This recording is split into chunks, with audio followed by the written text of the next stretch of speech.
everybody, welcome into US Bank Stadium. Matthew Coller here, along with Dane Mizutani, the Pioneer Press, as we just watched JJ McCarthy actually play a football game, kind of. It was a real football game, sort of. The preseason, he played one drive, and there was actually a lot of takeaways from that one drive that we're going to dive into. The Vikings get the win. We've got winners. We've got some areas of concern. We have a significant injury to break down, so there is a lot to get to from the Vikings' 20-10 win over the Houston Texans. But Dane, we have to begin in the most obvious place and talk about JJ McCarthy. Now, after the game, we just listened to him downstairs talk about the operation, how the operation was smooth, and how he felt like they got the call in, they got to the line of scrimmage, they got lined up, they ran the plays. And there are two plays that I want to talk about, Dane, right off the bat that I thought were very telling about JJ McCarthy. One of them where he threw a beautiful ball to Jordan Addison for an 18-yard gain, 25 yards through the air. It's an out route that requires anticipation. It requires him putting the ball in the right place. There was somebody falling at his feet. It was a very, very nice throw for a first down. Also, a little trust for his number one wide receiver there. That I thought was the best moment of the day for JJ McCarthy, throwing that to Addison. And then there was a throw that went flying over the head of Lucky Jackson that he talked about afterwards, saying if he had just waited one more click, that he would have found him open on that throw. And I thought pretty emblematic of what we've seen from McCarthy in training camp. I thought it was a good decision. I thought the guy he was throwing to was open and was there, and that's a 20-yard gain if he could get it there. Just a little bit high, just a little bit sped up, and I think it shows some of the rust that JJ McCarthy had. But overall, I would say that his day was, we're only talking about one drive. I'd say a B or a B minus probably. There was some throws that weren't the most accurate. There was a great scramble on fourth down, and he comes out of it healthy. He comes out of it feeling good, and it seemed like Kevin O'Connell also felt good about where JJ McCarthy was at after this game. Yeah, I think first and foremost, he walked away healthy, which is all you really wanted out of today. Everything else, bonus. But as long as your QB1, who's playing in the preseason, is able to walk out of US Bank Stadium with both meniscuses, I think, both intact, I mean, that's all you really, really care about. Because he's going to be done for the preseason. I don't think he'll play against the Patriots, and I don't think he'll play against the Titans.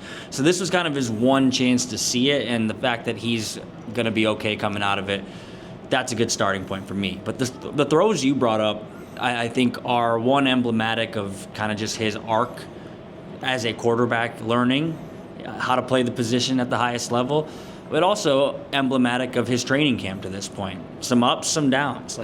That was this drive that he got today.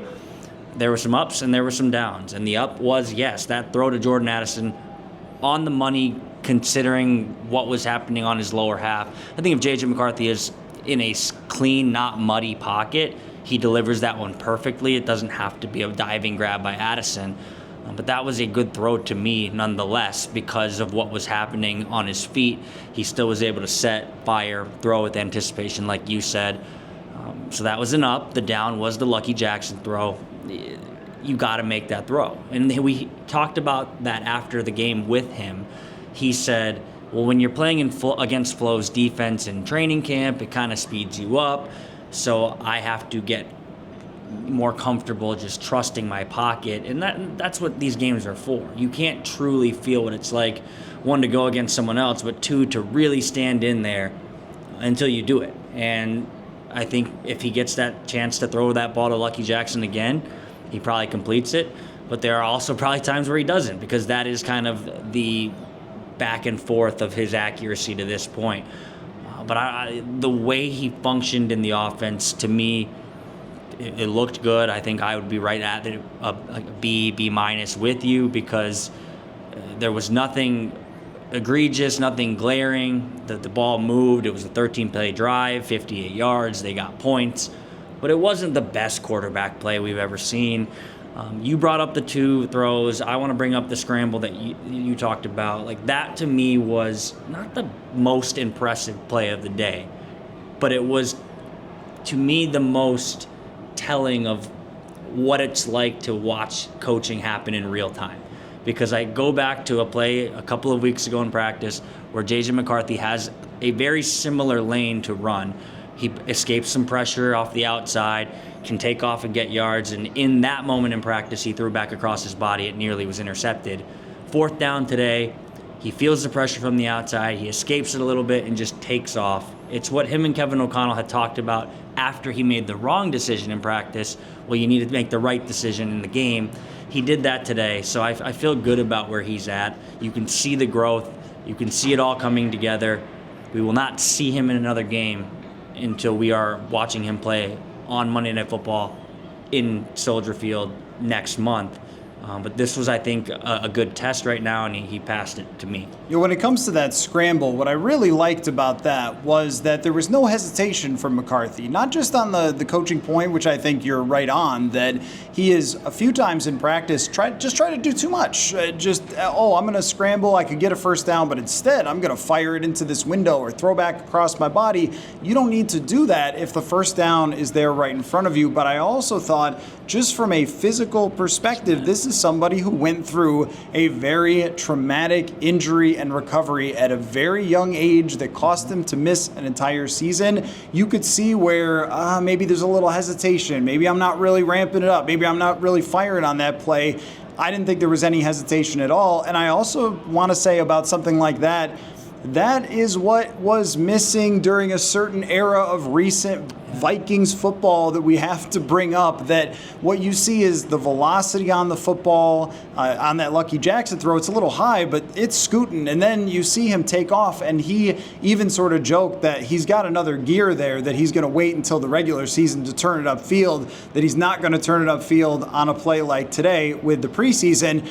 But what I came in wanting to see was confidence, command, have him get the play call, get to the line of scrimmage, no false starts, no bad snaps, no confusion of where the ball was supposed to go. And I thought it came out quick. I thought it came out to the right places. That, okay, an inaccurate throw, that's going to happen. But if he looked like he was indecisive, if he looked like he didn't know where he was supposed to throw the football, then I would have said, oh, okay, well, maybe they've got more work to do because you're facing a pretty basic defense, and it wasn't Danielle Hunter and Will Anderson. It was guys I was not familiar with for the Houston Texans. So the fact that he was able to drop back, set his feet, throw the ball on time, and if his biggest complaint is one throw came out a click too early, not, hey, I missed that opportunity or threw the wrong place, or, what I really like about JJ McCarthy's game, and we talk about superpowers all the time, but decisiveness is a power. It's the one that Jared Goff has really, really in spades that you see all the time, and he's not as mobile as JJ, but where the ball comes out, he sees the field well, he sees where the ball is supposed to go, and I thought in the last time he played in the preseason, we really saw that of him having good field vision, and then we saw it here again today. So decisive with his decisions, decisive to run, decisive of where to throw the football. You can make up for a little bit of accuracy, and even when you're talking about that out route to Addison, I thought in the NFL, that's an accurate throw. Even though he has to dive for it, even though at first glance my thought was, oh, that was offline because he had to dive. But sometimes you have to throw the ball to an area where someone's got to dive in order to make a play because the coverage is good, the defenses are good. So overall, he walks out of this. I agree with the characterization of checking the box. As we take this approach toward the regular season, this was a really important one to check because, as you said, I don't think we'll see him again. And initially, I'm going to take something back that I said. I said initially, and then we hear the explanation. Okay, I'm going to take it back. That I would have liked to have seen him for an entire first half because the guy needs reps, the guy needs snaps, hasn't played a whole lot of football even just in his life compared to a lot of NFL quarterbacks. But what Kevin O'Connell said was the reason he's not going to do that is he needs the first team in there with him, first team offensive line, first team wide receivers, Jordan Mason in the backfield. And they have joint practices coming up in just a couple days, and those guys are going to treat those like their true preseason. And I understand that. I would not want him in there with the backup offensive line, that's for sure. I would not want him taking a lot of hits, although I thought they actually did okay. The backup offensive line, I wouldn't want him in there with a bunch of receivers that might not know where they're going. So I get it. And these joint practices are always the highlight of training camp for Kevin O'Connell. That's where we're going to see JJ McCarthy really, truly tested. We did not see that a whole lot today. It was more like get in, get out, accomplish what you need to accomplish, and you get a thumbs up, and off we go into the rest of the offseason. Look, guys, I am just about at the age where I'm starting to notice that hairline fading a little bit. So if you're struggling with the same problem, allow me to make a suggestion. Give Hims a try.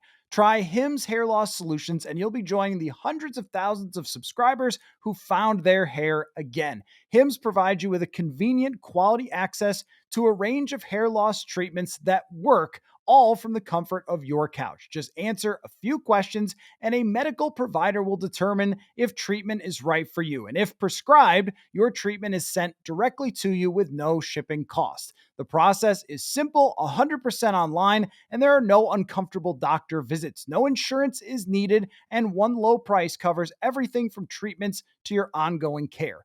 Hims has hundreds of thousands of trusted subscribers, and they can help you get your confidence back with visibly thicker and fuller hair. Start your online visit today at hims.com/Purple Insider. That's HIMS.com/Purple Insider for your personalized hair loss treatment options. hims.com/Purple Insider. Results vary based on studies of topical and oral minoxidil and finasteride. Prescription products require an online consultation with healthcare provider and will determine if a prescription is appropriate. Restrictions apply. See website for details and important safety information. Yeah, I think Kevin O'Connell even said in the press conference, we don't really do a lot of game planning for these games. They don't. They just wanted to see how it functioned, how it moved. Did it look good? Did it look like it was supposed to? And the answer is yes. What he's been planning for, game planning, I guess if you want to call it, but it's for the practice, so game planning, practice plan. He's been focusing on the joint practices. The preseason game doesn't mean anything to Kevin O'Connell. Neither does the preseason game against the Patriots or the preseason game against the Titans.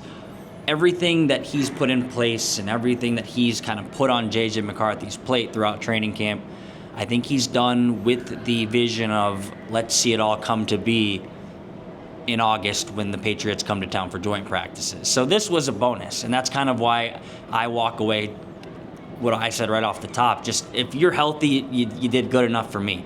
They didn't go 3 and out and have to punt away, and we have to listen to, oh, is the sky falling because they went, like, it was a drive that looked like it should from your QB1. They scored points. He's healthy. Let's move onward to joint practices. I can't wait for those. But there's also a lot to talk about from the game itself outside of just JJ McCarthy. You and I will definitely be recapping those at the end of the week. But here's what I did. I made a list of the winners and of the concerns throughout this game. My number one winner was JJ McCarthy because it went well. There were no issues. And off he goes. My next biggest winner was Jordan Addison because he made 2 really nice catches. Okay, not much to talk about there. I was glad that he played because at least he can simulate having Justin Jefferson in the game. I don't think there's anybody else who you can feel like, oh, that's a real number 1 wide receiver in the way that he runs his routes or the catches that he makes. So the next guy on my list was Sam Howell, who I thought overall had a very strong performance. And Kevin O'Connell afterward said that he felt like when practice was going, he didn't say the practice was going poorly. We've said that kind of repeatedly on the show, but he said as they were going along in practice, he was feeling like I need to see Sam Howell in an actual game, feeling like Sam Howell's a little bit of a gamer more than a practice quarterback. I guess I understand where he's going with that because he's played a lot of football in the NFL before. He looked in pretty good command of the offense. Where I was impressed was he converted a 3rd down to Ty Felton. They were kind of backed up in their own zone, converted a 3rd down, found Lucky Jackson on a little bit of a jump ball, threw a tight window pass, and then they ran the football very well with another winner that we'll talk about very soon. But if there was terror about Sam Howell, I think that this quells that a little bit. And as we've looked at the other options for backup quarterback, at this stage in the game, it's really hard to find someone else who's going to be a significant upgrade over Sam Howell. So I felt like what Kevin O'Connell needed was Sam Howell to come out and just quiet some of the concerns down. Now, he still has to play well in the rest of the preseason, in the joint practices. He's got to prove himself, because I don't think that just today was enough to say, okay, everybody, Sam Howell's all set, forget everything you just saw. But I was reminded of when Case Keenum kind of turned a corner around this time of year after playing in his first preseason game. So that's now what I'm going to look for Sam Howell after he put together what I thought was a very solid backup quarterback-y looking performance. Our standard for Sam Howell is not go out and crush practice every single day like your Joe Montana. It's more like just seem competent, get the ball to the receivers. And the biggest thing to me was we got to evaluate some wide receivers because the ball came out, it got into their hands,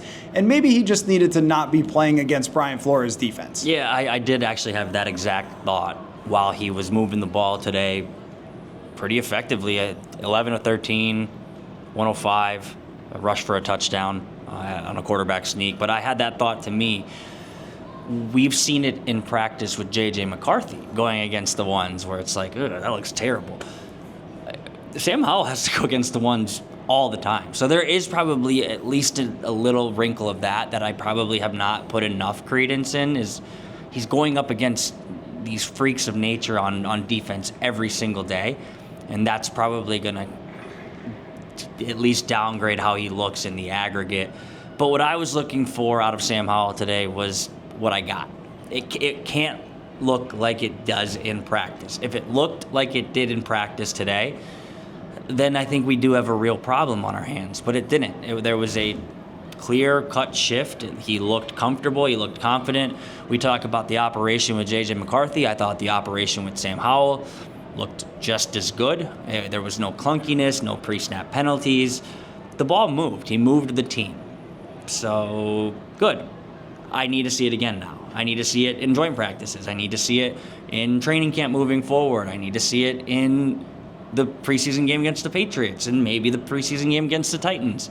One good moment or one good stretch of play from Sam Howell, it's not enough for me to just crown him and say this isn't an issue, but I do think we all need to kind of pump the brakes a little bit on let's go find the next good backup quarterback, because backup quarterbacks are that for a reason. They're not good enough to be starters. So in whatever fairy tale land that exists, that you find a guy who's better than him, sure. But like if Sam Howell is kind of as good as it gets right now, then I just need to see that he can run the offense in a pinch. I saw glimpses of that today. So I have turned down the worry meter. I was kind of ready to push the red button and say this is an issue. Today helps. Today helps kind of turn that knob down. I don't think there's as much heat on him. But let's see it in joint practices this week. Let's see it as the rest of the preseason continues. But this was a good day for Sam Howell.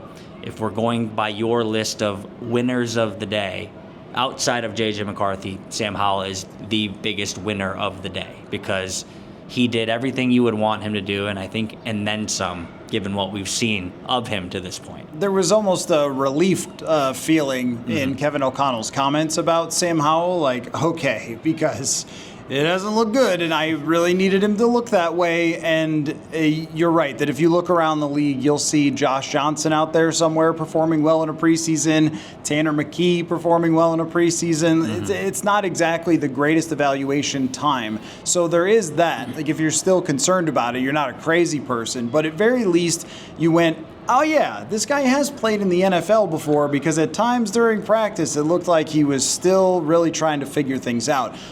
So I want to go over to a concern, which also brings us to the FanDuel question of the day. The concern is for Rondale Moore and for the rest of his season. Rondale Moore caught a punt, ran over to the right sideline, looked like he kind of got hip drop tackled, and his left knee gave out, and he was down for a long time. They brought out the cart. The whole team surrounded around him. We could actually hear him punching the cart out of frustration because this is a guy that worked insanely hard to get back to this point and was looking explosive, was looking like somebody who was trending toward a wide receiver who could impact this offense positively and bring something new to it. He wasn't quite there yet, I think, gathering the whole offense together, but this was supposed to be a big day for him and a big game for him to show that, hey, I can be something in this offense. And now I can't say for sure that his season is done, but that looked to me like a season-ending type of injury. And Kevin O'Connell said he can't say yet, but significant is the way that he described it for Rondale Moore. And I think you could tell in his voice how upset he still was for Rondale Moore, who we know that O'Connell loves. A project guy, we can make it work here with you. And I think Moore was kind of on his way to that. And I had a conversation with him the other day about how positive he was viewing this opportunity, and it's crushing to see something like that happen.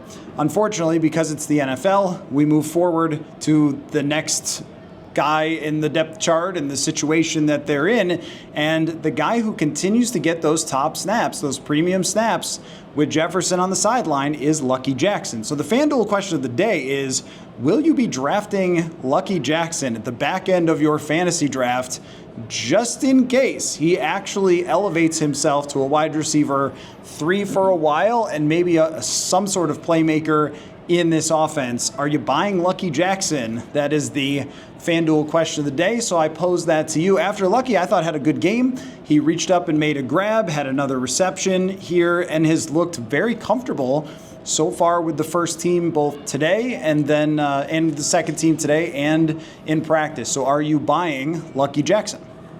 I would buy a little bit of Lucky Jackson stock if I'm late on the clock in my fantasy draft. Yeah, why not? If I have nobody else that I really love or have circled on my board in round 14, Lucky Jackson is a worthwhile flyer because he plays in this offense and because Jordan Addison will not play for 3 games and because Lucky Jackson has proven to us throughout training camp, and he's continued to prove the coaching staff throughout training camp and now in the preseason, that he can do something when he gets the opportunity to do so. So, no, I don't think you should risk your season on Lucky Jackson, but he's probably a good person to have. And for that FanDuel question of the day, I think, yes, I am drafting him because why not have a depth piece on a really, really dynamic offense that loves to throw the ball that will be without one of their top receivers for nearly a month. Will you be playing Lucky Jackson in your fantasy football championship if you get there? Probably not, but maybe he helps you win a few games in the early stages of this season. He had 3 catches for 30 yards today and probably should have had 20 more yards if JJ McCarthy hit him on that in-breaking route over the middle. That Lucky Jackson ran a good route. He was open. JJ McCarthy said it himself, should have hit him. So 3 catches, 30 yards, with a little meat left on the bone. The guy just continues to show up and make plays. He's a winner to me from today's game. I know this started with the concern about Rondale Moore. It's just the nature of the beast in the NFL, though. Like, the thing keeps going, and somebody's, misfortune is somebody else's opportunity. I think Lucky Jackson is taking advantage of that in spades throughout the early portion of training camp, but really his career as a whole with the Vikings to this point. I think so too. Also, just a quick note, Lucky will be on the podcast we recorded the other day, so I was sort of crossing the fingers that everything would go well for him today so we could play that interview. That'll be coming up later this week. But when it comes to Lucky, he is a guy that has a very high IQ, and the physical traits are not of the same level of other guys in this offense, Jefferson and Addison, but a lot of times IQ is going to get you to the right places at the right times, like on that crossing route where he's there, and that has the potential for a big gain. In terms of fantasy, I mean, that's kind of up to you, late rounds, that kind of thing. But just putting that part of it aside, I don't think they're going to look elsewhere for another wide receiver. I think that's the main point here is, yeah, Amari Cooper is out there. Keenan Allen already signed with the Chargers.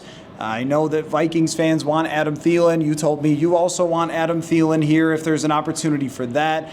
I feel like it's getting pretty late to do something like that, to bring somebody else in where you have Lucky that knows the offense really, really well. And that also dovetails into another guy who I had as a winner, which is Ty Felton. I don't think Felton is quite ready yet, but I thought it was a really good game for him. He caught a couple of passes, made a real nice catch on a third down that I referenced from Sam Howell, just a nice pitch and catch there for a first down. He handled a bobbly little kickoff, which, Kevin O'Connell said, we have to be ready for that. That's going to be a significant play, and he's got ball skills to track the ball down when there is those kicks that are going to skip to the returner. That becomes all of a sudden a really big deal for someone like Ty Felton. And then here's what I really liked from Ty Felton. So Oscar Chapman comes in. He punts some sort of crazy football that you could see spinning weirdly in the air. It's bobbled on the initial catch, and Felton knocks the ball out as he gets there. What I loved from Ty Felton when he knocked the ball out as a punt gunner was that he got up and he was jacked up. He looked to the sky, let out a big roar after that play.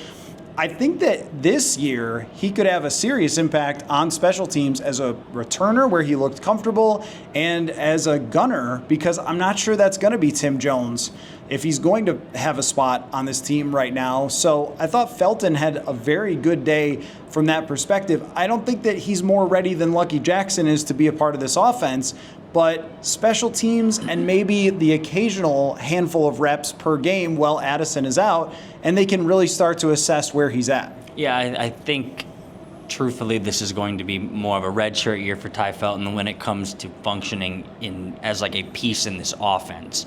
However, I think he has a huge role on this team on special teams. I talked to Ty Felton at the beginning of training camp, and he was gushed over the fact that he loves being a punt gunner. Okay, how many people actually say I love it? He's like, no, I love it. I really took pride in it in college, and it's where I thought I could make a little bit of a name for myself in the NFL. Well, then he does this today, and in 1 or 2 reps he got as a gunner, he beats his guy clean and he forces a fumble. So I know Matt Daniels is going to love that. They're already invested in using him as the kickoff returner. He has just a role on this team, even if he isn't a guy who's going to catch 30 balls and go over 500 yards receiving. He's a third-round pick that I think could ascend into being that player down the road, but right now is a guy who will contribute right away in some way. Sometimes you see it where it's like, oh, that guy might be good later, but we're not going to get anything out of them while they grow. Well, he's going to continue to grow in this offense whilst also making a huge impact on an area of the game. And Matt Daniels always talks about the hidden yardage. The Vikings like to talk about winning on the margins. That's a place you can do it with a guy like that who is good at it and takes a lot of pride in it. I think you're not wrong to take note of the fact that he was freaking jacked up, that he forced a fumble. Some guys who say they get put on as a punt gunner probably shrug their shoulders oh man, no, he really likes that part of the game, and it's a good thing because that is going to be a part of the game that he probably plays most, at least as a rookie.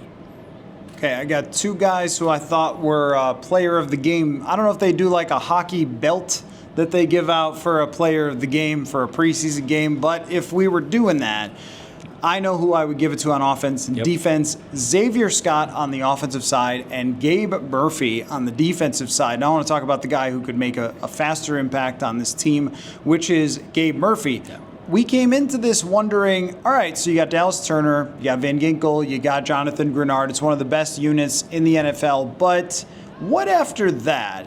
And to see Gabe Murphy not just play well, play absolutely dominant. KOC was giving him credit for 5 quarterback hits after the game. I don't know if he had 5. That would be kind of insane. But he had at least 2 or 3 where he really popped the quarterback. He got low on one where he beat the offensive tackle. He had another one that was kind of a hustle play, and he kept going and drove the quarterback all the way to the ground.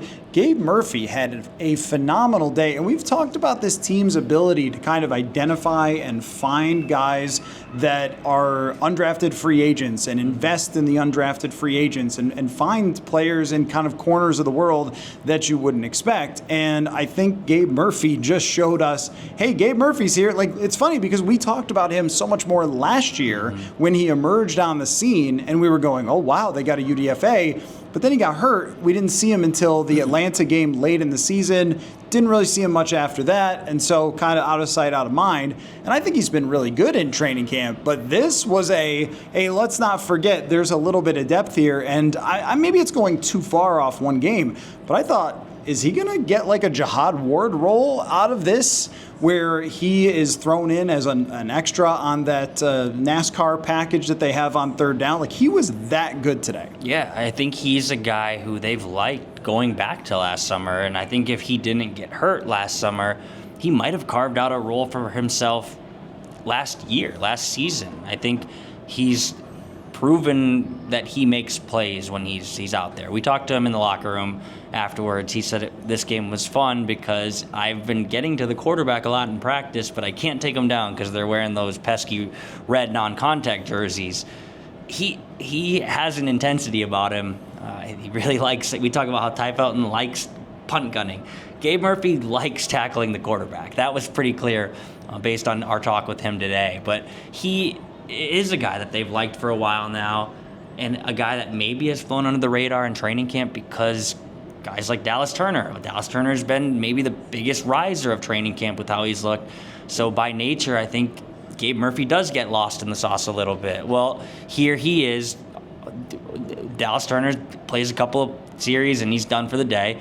Gabe Murphy gets a lion's share of the reps at edge, and he makes the most of it. He was dominant today, and I don't think that's overstating it. I think he was dominant. He looked like he shouldn't have actually been playing in the game because it looked like he was a starter. It looked like he was what it would look like if we threw Jonathan Grenard out there. It really did at times. And I'm not saying he's Jonathan Grenard. I'm just saying there are levels to this in the NFL. And sometimes a guy looks like he doesn't belong on the field because he is so much better than his peers in a preseason game. That was Gabe Murphy today, and I can guarantee Brian Flores is going to watch this back. And yeah, you said, is he going to find a role in this defense? I would be stunned if Gabe Murphy does not find a role in this defense, not just because he had a sack and a half today, but because of the body of work that he has kind of put his name on since he was signed as a UDFA last year. Let's remember, too, he was a hugely productive college player that for some reason slipped through the cracks of the NFL draft, and I'm not exactly sure why. I mean, maybe it was because he was on the older side, maybe the quick twitch or something wasn't there, but Flores seems to have a really great eye for guys like Gabe Murphy, so him stepping up. And you're right about practice where we've gone, Turner's look great, the interior, the D-line has gotten after it a lot, but he's been with the twos practicing at the ones, creating a lot of pressure on JJ McCarthy throughout camp, and we've probably just not said his name enough, consummate with how well he's played. Now, Xavier Scott, this is a guy that if you're listening to every single show, and you know how much I love our daily listeners who walk their dogs or drive into work, and you're always listening to Purple Insider, I'm sure that when you saw Xavier Scott, you were like, that's the guy he's been talking about in training camp like a lunatic because he's looked so good day after day in camp. And then here Xavier Scott has a tremendous game where he's finding holes. He caught a pass, and even I noticed the pass protection rep that he stepped up. And there is a question that comes out of this one with Xavier Scott, which is spelled with a Z, by the way, if you're wondering, Xavier. Is he going to be RB3? I mean, because I don't know like how far down that road I really want to get with somebody like Xavier Scott, who has not made a team before. He actually was a wide receiver in college and then switched to running back / wide receiver. So you could see he's got the hands and so forth. Doing it in a preseason game, we have to have all the proper caveats of doing it there, but I've also thought he was really good in camp, and considering that Ty Chandler wasn't the one kick returning today, which I thought was kind of interesting, it being Ty Felton, and the fact that Scott played so well, is there a chance that they move on from Ty Chandler and keep Xavier Scott? I will go there and say yes. I thought that was a little overreacty when that thought was being thrown out there a week ago. You did a good job. You were kind of pegged on that. Xavier Scott's been your guy from pretty early in training camp. I remember sitting there watching practice with you and you saying, I think I like Xavier Scott. And I rolled my eyes. I was like, okay, whatever. He might get cut tomorrow. No, he's not. And you know what? I don't know if he gets cut at the end of August because I think he's going to make the team. I really do. I'm not just overreacting to 7 carries for 40 yards. I'm kind of overreacting because he looked so good doing it. But he looked like he belonged on the field today, which is important. He runs with like a nastiness about him. Really hard to bring down at point of attack. He seemed to have built his body. I remember seeing him last year, and he looks much bigger this year, so I think he's taken that into consideration heading into the offseason. But what I'm kind of piecing together through his performance today, his performance in training camp, is not just how good he's looked, but I do think this was a competition that could be won because of some of the deficiencies in Ty Chandler's game. Attention to detail. Pass protection. When you have an RB3, you want them to be kind of just a guy you can trust. And I'm not sure the trust is always there with Ty Chandler. I think Kevin O'Connell has mentioned it a few times. There are plays or stretches or sequences throughout Ty Chandler's career where he'll rip off a 25-yard run and look dynamic, and then he'll go the wrong way. If he'll go no huddle and he'll just forget the play. That can't happen as an RB3. So I think if Xavier Scott continues to ascend like he has virtually every day of practice and now here after preseason game 1, it's going to be a competition, and it's going to be a competition that Xavier Scott can absolutely win. I think if I was making the line in Vegas now, Xavier Scott would be minus money. I think he'd be the favorite to be RB3 to me.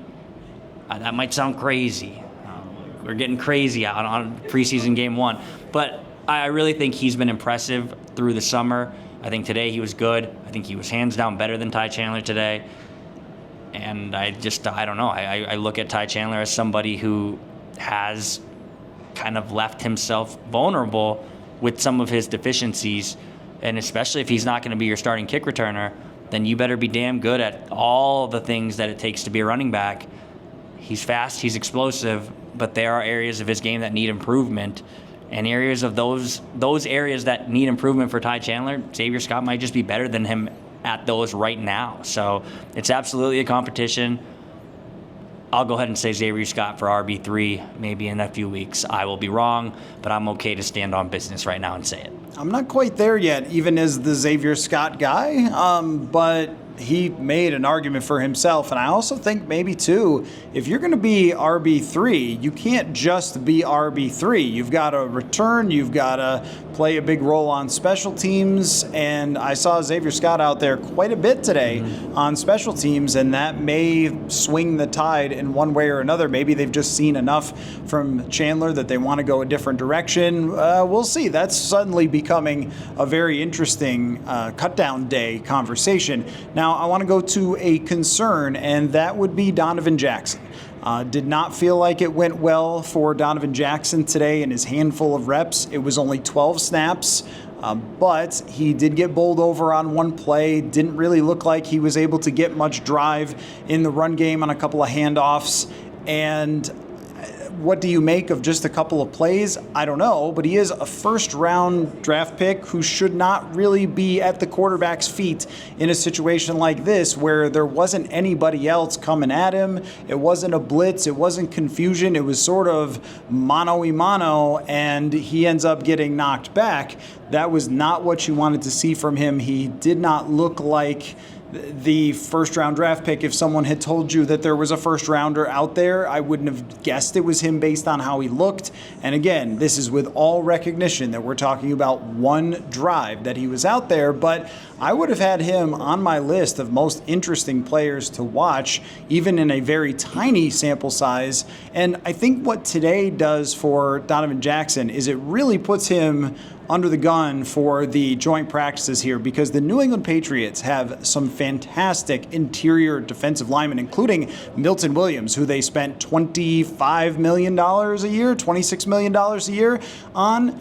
That's one of the guys that he's going to be going up against this week. So I'm not trying to say that it's the next Ed Ingram. I'm not trying to say that Jackson should just pack up his bags and go home and decide that he's not a Viking. I just didn't love the way that it looked here today in a handful of snaps, and now it's got a little more of my attention because I've been watching him through camp. I feel like he's been pushed back a lot, just being overpowered. Not unusual for a young offensive lineman, and he's got fight in him for sure, even when he gets beat, and KOC has brought that up.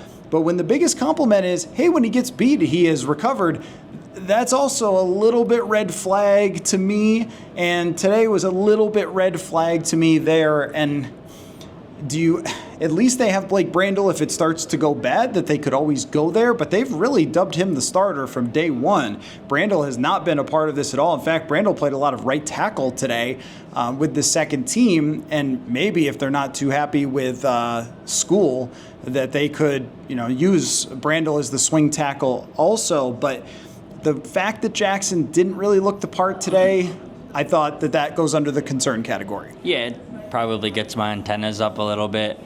I will be interested in joint practices, and I guess I'll be interested to kind of go back and look at each rep from the game today. All 12 plays that he played with the offense. Basically, he was in the game when JJ McCarthy was in the game. And I think with him, is it a competition at left guard? No, I don't think it is. I think Blake Brandel existing helps you pivot if you have to down the road, but I think they've given him the job at left guard and basically said it's yours, run with it, let's see what you can do. There have been times in training camp where I've thought, is this just because they're not going like full 100%, like where he's getting driven back, or is this just an issue that he's maybe just a little weaker than these guys? Is it an issue that he's going against a couple of demons like Jonathan Allen and Javon Hargrave? All of it's probably true, but today there were examples, and again, I'll go back and watch it again to really kind of diagnose where the deficiencies were, but upon first glance, where he's getting driven back, and that is something that has been a recurring theme throughout training camp, where he's getting driven back.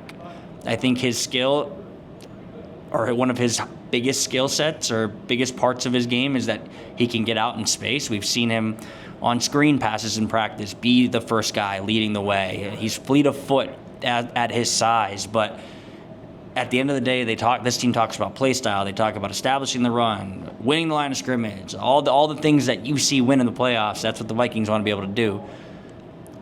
He's not doing that right now with the consistency that I think you would maybe want to see out of a guy that you invested a first-round pick on. But it's early, and I am willing to let this ramp way continue, let him kind of have the next month or so. But I think if we get to week one and Donovan Jackson's getting driven back by the Chicago Bears offensive line, we will think back to the preseason and say, okay, we were on to something, because it has been at least something to note right now where we're at in the climb to week one. I also think it'll be telling if he plays in the second and third preseason game. I remember when Ed Ingram was in those because they felt like he needed more work. So to me, it becomes officially something to keep an eye on. I'm going to rapid fire through a couple of these so we can finish with Max Bromer. All the tight ends I had as concerns. I didn't think anybody stepped up today. Bryson Nesbitt had a couple of catches, but he was with the 3rd/4th team. Logan Brown, interestingly, Walter Rouse was one of my winners, had a great game, I thought, was on the left side, on the right side. Logan Brown didn't play until the 4th quarter. He was a guy who was taking second-team reps just a week ago, and then all of a sudden not. Tim Jones, special team specialist who commits 2 penalties, not ideal there. Mekhi Blackman played a ton of football. I put him under a concern because I think that if he was really in the competition with Jeff Okudah, that he would not have played as much as he did, but he played a lot. The interior D-line got pushed around in that first drive. I'm not making too much of it, but you expect more out of Levi Drake and Jalen Redmond and the other guys that were in there to start the game, and they were just non-existent to begin the game. They ran well against them. They had time to throw against them. Again, it's not a huge concern, but just something to note that those were guys I wanted to see going into this game, and they had their chance against the ones sort of the Texans, really the twos, and did not make a difference there. Michael Juergens, couple of snaps that didn't go right. KOC seemed to downplay that a little bit, but I don't know, man. It's been an issue in training camp as well, and starts to make you wonder if Ryan Kelly goes out, can they even snap the football correctly? Because that's going to be pretty important. I had Elijah Williams as a huge winner today. He played extremely well. This is the UDFA from Morgan State, very productive guy, and KOC raved about him after the game. Joe Huber looked to me like he played really well, another undrafted free agent. Will Reichard made all of his kicks, so the national nightmare of him having one bad practice kicking is over. Will Reichard, great at kicking again, all good. And the last guy on my list is Max Bromer. Every turn we see Max Bromer, he looks the part, and man, did he look the part today. I thought he was poised, he was accurate, he throws a really nice football. I just thought he had a great appearance, and I know, look, it's the fourth quarter, but the ball came out on time. He got through progressions a couple of times, and even when something went wrong with the Felton, it was Fleming, didn't handle the ball going to the ground to get a touchdown, he comes right back on fourth down and delivers a touchdown to Miles Price. I just thought it was a really good appearance from Max Bromer and sort of continues the momentum in his direction. Yeah, if Max Bromer continues to play like this, I think he has a chance to make the 53-man roster, because I don't know if you would be able to get him to your practice squad. There's some things that he showed on tape today that were real, legit quarterback play processing. The touchdown throw is a good example. I think it was his third read. Scanning the field, yes, there's Miles Price in the end zone, layering a ball perfectly over the middle into the outstretched arms of Price, away from a couple of defenders. Kind of thought it was a poetic way for him to put together his best rep of the day, because it came after he thought he scored a touchdown. He thought he threw his first touchdown in the NFL, but they go back, they celebrate on the sideline, it gets overturned, and to your point, he comes right back the next play and has what I felt was his best rep, where he did exactly what I said. He progressed, he found his guy, threw a touchdown. But it wasn't just the touchdown throw. He had a scramble today that I thought, we talk about the conviction with which JJ McCarthy ran. Max Bromer saw a little lane, tucked it, ran, got down, didn't fumble. He just continues to do enough to keep me interested. And it's not just because I graduated from the University of Minnesota and watched him play football last year and watched him upset USC and storm the field with the kids. I've known Max Bromer and the baller that he can be on the football field since last year when I would watch him play for the Gophers. But I am intrigued because he continues to look the part. He continues to show growth from where he started to where he is now. You ask anybody about Max Bromer, and they will laud about him, whether it's Kevin O'Connell, JJ McCarthy brought him up today, a little unprompted. This guy has built himself into a player that is respected by his peers, and I think someone who could legitimately make the team if he continues to put together, the steps forward that he has to this point. But I was curious if we were going to see him at all today, because I thought maybe we'll see a lot of Sam Howell, maybe we'll see a lot of Brett Rippon. He got a large chunk of the fourth quarter, and again, a fourth quarter of a preseason game. I'm not saying he's Joe Montana, but I think it is something that we can't ignore. He just continues to show up and look good while doing it time and time again. Eventually, we have to just say maybe he's just figuring it out and he could be a quarterback in this league. I think there's a good chance for him down the road to be potentially QB2, but it might cause an interesting decision for this team when it comes to cutdown day. Will they cut Brett Rippon because they would be concerned about losing Max Bromer, and that would maybe tell you a lot about what they think of him. Don't forget to answer in the comments the FanDuel question of the day. Are you buying Lucky Jackson? Is that someone that you would draft in fantasy late in your drafts? Or are you thinking the Vikings, now with Rondale Moore's injury, should go into free agency or the trade market or the waiver wire when they get to cutdowns and look for another wide receiver? And yes, you are allowed to make your arguments for Adam Thielen if if you want to. So thank you for answering that question. And one last thing, JJ McCarthy said that last night before the game, he felt very emotional, said that today before the national anthem, when things were just about to get ramped up, shed a little tear out there on the field. I think, number one, that just, it does demonstrate this means a lot to that guy, and he's been through a lot to be here, so it was a great day for him. But I also want to say, this is a great day for us to be back here doing post-game shows with you guys back in a football stadium. It's been a really, really long time. And the last time that we left the football stadium, Dane, it was in Glendale, Arizona, after one of the longest and most stressful weeks of everybody's life, that we flew all the way to Arizona just to see this team get smashed. So, football back in our lives, and it is only up from here. So, great to be back with you. Dane Mizutani, Pioneer Press. Make sure you read them over there. And can't wait to see you guys after every single football game again. And the live shows after practices, of course, will continue. A lot of coverage of Vikings and Patriots joint practices this week. So we will see you all later. Thanks, everybody. Football.